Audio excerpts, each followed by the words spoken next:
नमस्कार दोस्तों, मैं दिनेश आप सभी का एक बार फिर अपने YouTube चैनल पर स्वागत करता हूं। दोस्तों, आज हम बात करने वाले हैं टाइप ऑफ इलेक्ट्रिकल लोड। तो चलिए, वीडियो को स्टार्ट करने से पहले एक छोटी सी रिक्वेस्ट, यदि आप चैनल पर नए हैं तो चैनल को सब्सक्राइब कर लीजिए और साथ में बेल आइकन को भी प्रेस कर लीजिए ताकि आने वाली वीडियो का नोटिफिकेशन आपको टाइमली मिलता रहे। तो चलिए स्टार्ट करते हैं।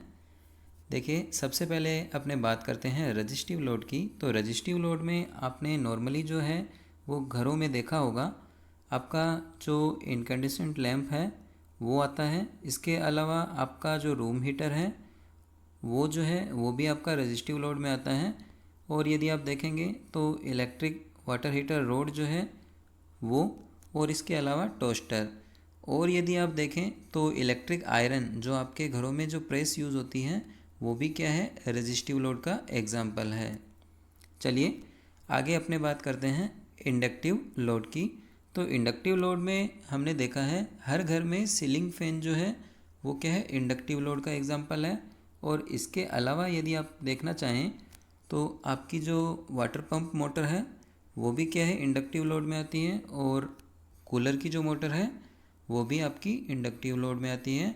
और मोस्ट ऑफ आपका यदि कहें तो लोड जो है वो ऑल ओवर इंडिया में यदि अपने बात करें तो 70 to 80% जो लोड है वो आपका इंडक्टिव लोड है। ठीक है, आगे और यदि कैपेसिटिव लोड की बात करें तो कैपेसिटिव लोड में आपके जो कैपेसिटर बैंक हैं जो नॉर्मली आपके इंडस्ट्री में यूज़ होते हैं पावर फैक्टर इम्प्रूवमेंट के लिए, तो वो क्या है, आपका कैपेसिटिव लोड में आता है। चलिए अब हम इनकी वेवफॉर्म के बारे में भी देख लेते हैं। तो देखिए, यदि आप रजिस्टिव लोड की बात करेंगे तो रजिस्टिव लोड के केस में आपका वोल्टेज और करंट जो है वो क्या है, सेम फेज में रहता है। कैसे, यदि आप इसको इस तरह से समझें, यदि आपका वोल्टेज यहाँ है तो करंट भी क्या है आपकी यहाँ रहेगी। और हम जानते हैं V बराबर RI होता है।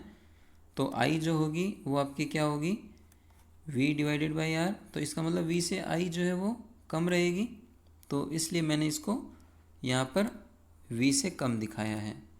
ठीक है, तो यहाँ यदि V और I के बीच आप एंगल देखेंगे थीटा, तो थीटा क्या होगा, 0 डिग्री होगा। और थीटा यदि 0 डिग्री है तो कोस थीटा आपका क्या बनेगा, कोस थीटा आपका 1 बनेगा। ठीक है, तो ये बात हो गई आपके रेजिस्टिव लोड की। चलिए अब अपने बात करते हैं इंडक्टिव लोड।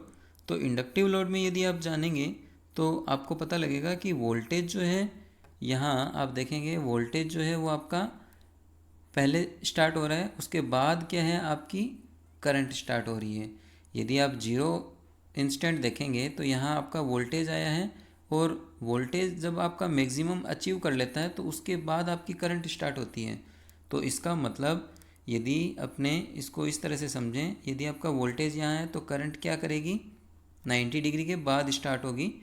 तो ये हम ये कह सकते हैं आई जो है वो लैग करती है, किस केस में, इंडक्टिव लोड के केस में।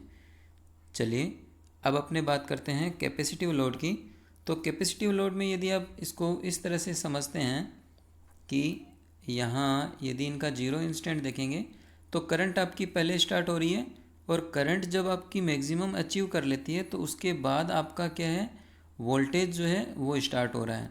तो इसका मतलब यदि आप इसको इस तरह से बनाएं कि यहाँ यदि V है तो करंट जो है वो आगे है, तो I जो है यहाँ रहेगी। और इसको यदि आप अलग तरीके से देखें तो इसको इस तरह से भी कह सकते हैं, I यदि यहाँ है तो वोल्टेज जो है वो यहाँ होगा। दोनों ही केस में बात जो है आपकी सेम है, क्योंकि यहाँ करंट लीड कर रही है, यहाँ पर भी करंट लीड कर रही है, बट इसको मैंने अलग डायरेक्शन में दिखाया है।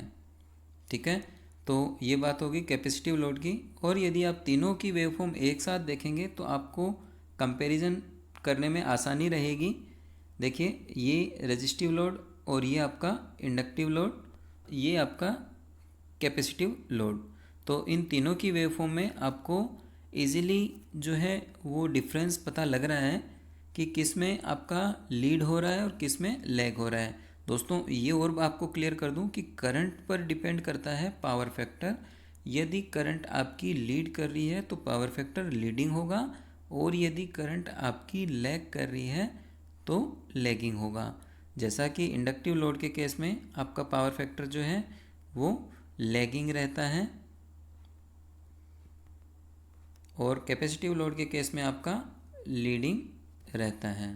ठीक है, तो आने वाले वीडियो में हम ये भी जानेंगे कि ये लैग क्यों करता है, इसका जो कंसेप्ट है इसको हम समझेंगे, और साथ में कैपेसिटिव लोड जो है उसमें यदि आप दो कैपेसिटर को सीरीज़ में या पैरेलल में कनेक्ट करते हैं तो उससे क्या इफ़ेक्ट रहेगा। ठीक है, तो आज के लिए दोस्तों इतना ही। वीडियो यदि अच्छा लगा है तो लाइक करना मत भूलिए, और अपने दोस्तों के साथ शेयर भी ज़रूर कीजिए। वीडियो देखने के लिए दोस्तों धन्यवाद।